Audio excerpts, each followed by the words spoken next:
Peace, my people. Welcome to I Must Be BUGN, where we have honest, relatable conversations packed with powerful insights that spark curiosity and help melanated, gifted, and neurodivergent folks feel seen, safe, and celebrated. Here, labels don't have to feel like pathology, and complexity feels comfortable.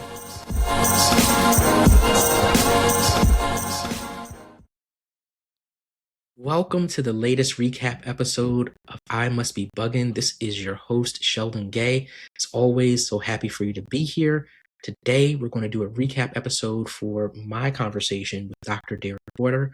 But before we get into that, as we always do, let's start with a visual description for those it might be helpful for. And so today, I have on my over-ear headphones, which are black. I have on a red hoodie of my design, which says, love doesn't require perfection. Please do go to my website and check it out in the shop section. I am a black man with light brown skin in my 40s with black curly hair that's faded on the side and the back. I have a mustache and a little goatee.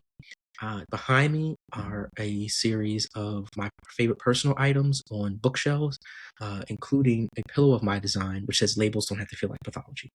All right, let's get into it. So first of all, again, thank you so much, Derek, for coming through. Really, really enjoyed our episode. Absolutely loved our conversation. Love all of the conversations that we have. Derek, I am certain, is going to be one of the premier voices, right? He's certainly one of the premier emerging voices in this space, right? Especially amongst Black folks. And his insights are not just experiential, which are important and are valid, but they're also based in database research, which I love because it adds that extra element that helps us to not just kind of assume things, but just see exactly, like what's the data showing, right? And so I really appreciate him coming through. But here are some of my top takeaways that I suggest that we chew on before we go out and hit them streets, okay? And so the first thing is that he talked about the fact that there's a cost of masking, right? Yes, masking can help people survive, particularly for those of us in melanated and marginalized spaces. But to that end, there is a cost, right? So, it does provide survival, but it's just like, if you were in the jungle somewhere, constantly being on alert for a tiger or whatever, some other predator, that helps you stay alive, but it also takes a toll on your body, right? Excuse me. So, wherever it is in our relationships, at our job, in our place of worship, or wherever it is, there's a cost to constantly monitor our way of being and contort to some other norm, right? There's a cost, a physical one, an emotional one, and a spiritual one, right?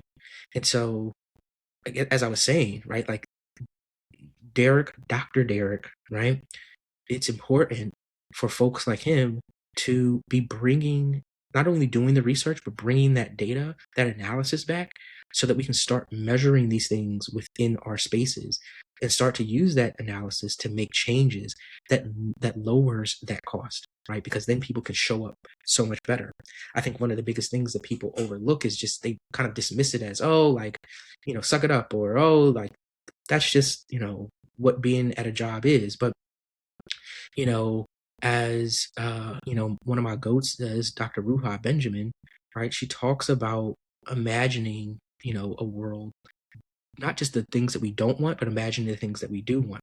And in her book, Imagination, she talks about how there is this pushback. Like, we can dream up all these amazing things that cyborgs and AI, conscious AI and all this other kind of stuff, we just went to the moon or around the moon, right? We can spend billions of dollars to send 4 humans into space and around the moon. But as soon as we start talking about, can this organization that we're a part of, can this relationship that we're a part of, can this community that we're a part of find a way to simply make it easier for people to live authentically, all of a sudden that just seems like too high of a cost, too much of a burden, too much of a challenge. I challenge us to think more deeply about how we might lower that cost and see how it not only helps us, but everybody around us, how it changes those things that drain us in general about what it means to interact with each other, right? Again, regardless of whether we're talking about neurodivergence or not, when we're just talking about having better relationships, coming home and feeling, you know, not feeling like I have to take so much of a break, from the rest of life, or coming home and not feeling like, oh my gosh, here's just another place that I've got to, not be myself, right? And so, yeah, I think that's something for us to reflect on. Go and listen to what Derek is talking about in the episode as it relates to that. I think you'll be, intrigued.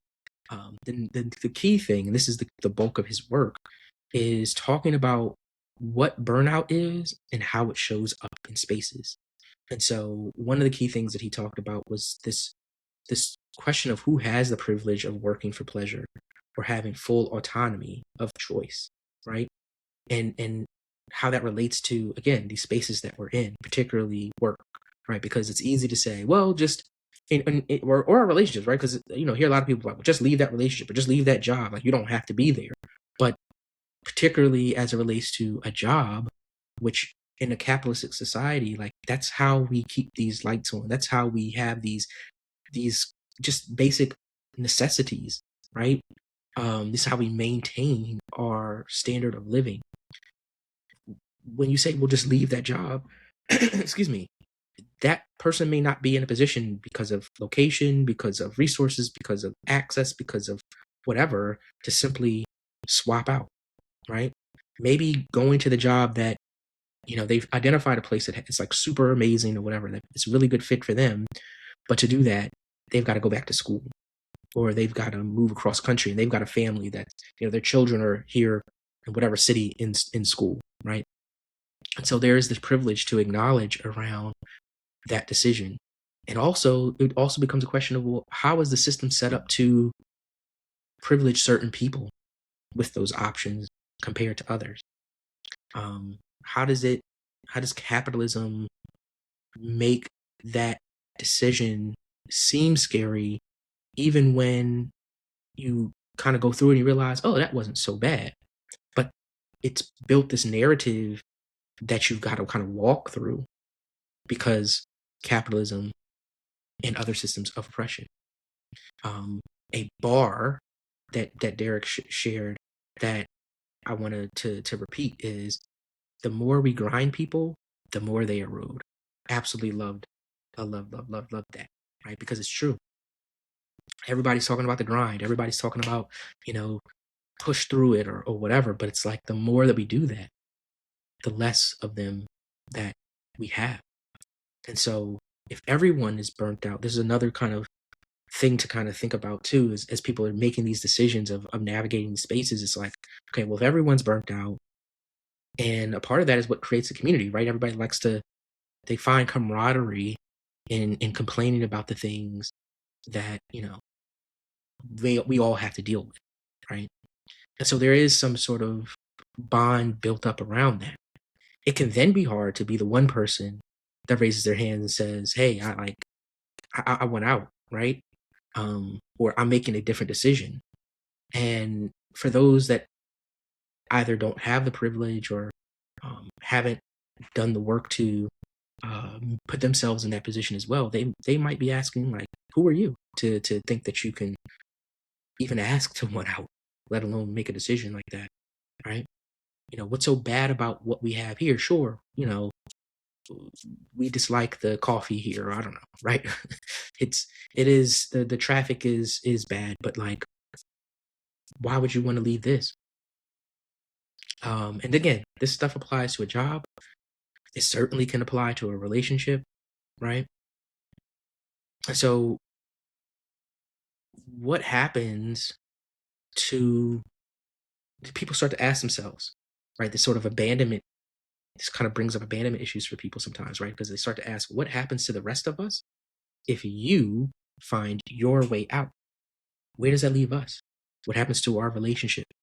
A lot of friends, they kind of, their friendship gets strained because someone is about to go and do something.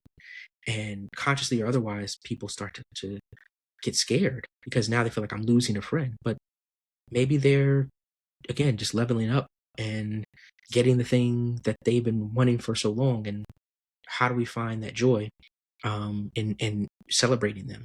But more importantly, as the person making the decision, how do you deal with all those people who are looking at you, or the idea that all those people are going to be looking at you or looking, to you for things? I know people who, again, have people who depend on them, right? Who have been relying on them, and they feel like they're stuck in their way of life because this change, that means that how they've been operating with that person would have to change. Maybe they're not comfortable with what that would mean yet, right? And so it's bottom line being is that this idea of burnout, and really the question of how we get out of it, is not so simple as just do something different.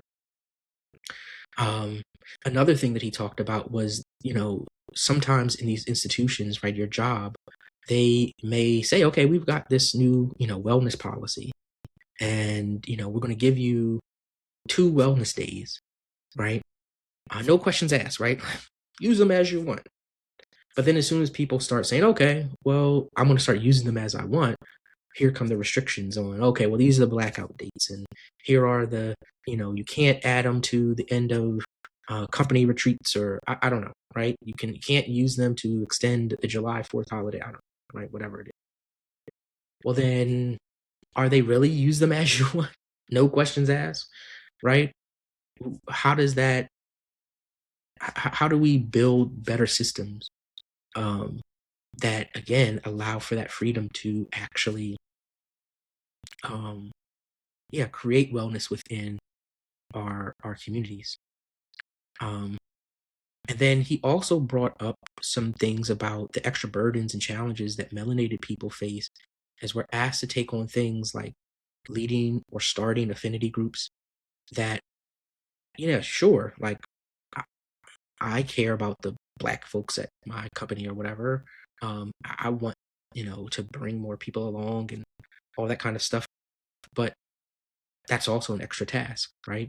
And then it becomes this question of, particularly for those of us who tend to take on leadership roles, if I get burnt out and I need a break, if I leave and this thing is at risk of collapsing, will I feel like I was the reason why it collapsed, right?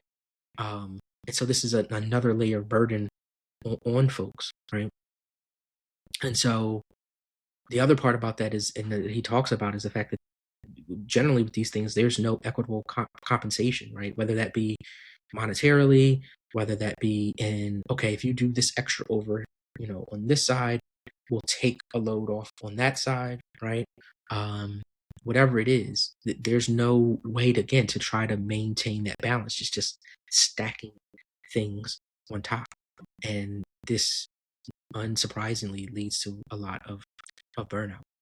And then another thing that we've heard on a previous episode, or multiple episodes, right, that I want to continue to harp on, is the fact that speed does not define intelligence, right? There are many, many ways to demonstrate intelligence in schools, at work, in our relationships, everywhere, right? And in fact, I may put in these show notes the different types of the theories about, or a theory about the different types of intelligence. But the point is that speed is not the only way to define intelligence. And one of the things that he talks about is, like, if speed is at a premium, right? How do we create environments where more people can show up with speed, or demonstrating, or mimicking, I should say, speed, right? What things can we properly prioritize to recognize we can wait just a little longer, right? Um, I mean, first of all, many of us have worked in places where they, have a lot of this, like, hurry up and wait mentality, or, that's what the outcome is. Everybody's like, okay, we got to have everything done by this meeting. We have the meeting. we make a decision and then we're still waiting, whatever, 2 weeks for any kind of next step. Why did we have to have everything by that time if we're still waiting on something else? How do we build in any kind of slack, or recognize that there is slack in this project, or this interaction, even in personal relationships, right? I think a lot of times a lot of tension can come up where there's a sense of urgency, right? There's a sense of urgency. And when another person isn't able to align with that sense of urgency, we are quick to point the finger as opposed to reflecting upon ourselves to say, did I actually need that answer right now? Did I actually need that done right now? Or is it that I'm just uncomfortable with sitting and waiting? What can I do about my patience? What can I do about my level of trust that this person will get it done? What can I do to, like, all these different questions, right? And so how are we building things that don't then make us resent and have just negative reactions to things that aren't related to speed? See, because again, a lot of this stuff is related to like capitalism, right? Because the quicker that we can get that widget out, the quicker that we can, build this thing or whatever it is, the more money that can be made, right? And more money means that you're more intelligent. These are the stories, right, that they tell us. But I think we all know, again, that there are people right now in corporations or in government who have made a lot of money who are not what we would consider intelligent, or more intelligent than,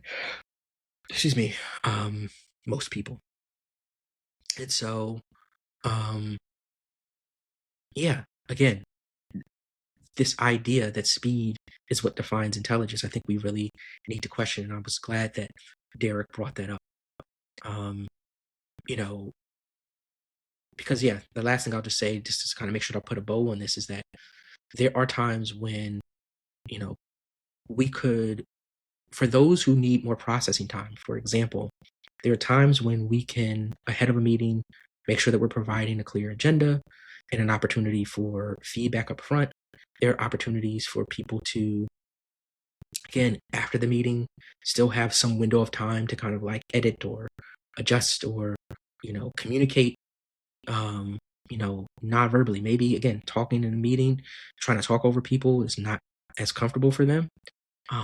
But providing ways for people to demonstrate their intelligence that doesn't just look like whatever this sort of prototypical thing that everybody's told us is what intelligence is, that we know doesn't absolutely, align with what real intelligence is. And so, Derek, again, thank you so much. Our conversation brought some important depth and clarity around what burnout really is, and the pervasive implications that can often be overlooked as we are moving so quickly, right, in our relationships, at our jobs, in our places of worship, and everywhere. And the good thing too is that he offered some practical solutions. So go back, listen to the full episode. It's a great conversation. Again, thank you so much, Derek. We definitely will have you back on. And so if you are looking for help on what's causing your burnout and how to choose a healthier and happier life, visit my website, sheldongayisbugn.com. It's in the show notes. Go there, schedule a call, and we can talk about making a plan. And so with that, thank you so much. And remember these 3 things. Take time today to help a child feel seen. Make sure that you start with your own inner child. 2, don't be clever, be wise. Change yourself, and you will truly change the world. And lastly, as always, remember, labels don't have to feel like pathology. All right. Thank you so much. See you on the next one. Bye.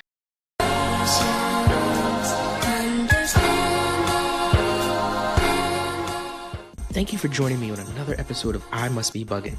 I hope you felt seen, safe, and celebrated by what you heard today. Don't forget to visit my website, sheldongayisbugn.com, where you can catch all of my episodes, book me to speak, and check out my merch. Don't hesitate to hit me up on socials either. I'm eager to hear your thoughts, your experiences, and your stories. Remember, this podcast is all about sharing humanized narratives about who we are and how we contribute to the beautiful and necessary diversity of humanity. This is our place to unmask and just be. And if you've enjoyed today's episode, please share it with a friend, leave a review, and subscribe. It helps our people find community. So until next time, stay up and enjoy who you were meant to be. Ashe.